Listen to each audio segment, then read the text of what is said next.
What's up, learners? Hope you guys are doing great. Today we're gonna talk about an important topic: the difference between made of, made from, made out of, made with. So basically, what's the difference? They kind of look similar.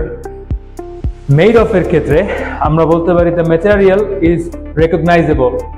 Example হিসেবে দেওয়া যায় the table is made out of wood.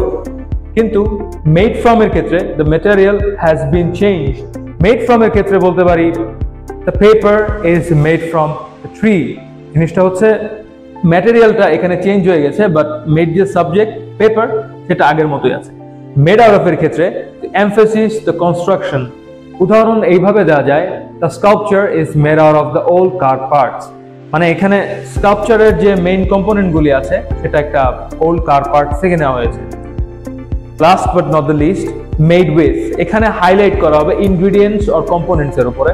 যেমন the cake is made out of or using eggs or maybe breads. এইখানে made with অর্থাৎ basic ইনগ্রিডিয়েন্টের উপর আমরা বেশি focus করেছি। So hope you guys have enjoyed the video so far. Thank you for being with us.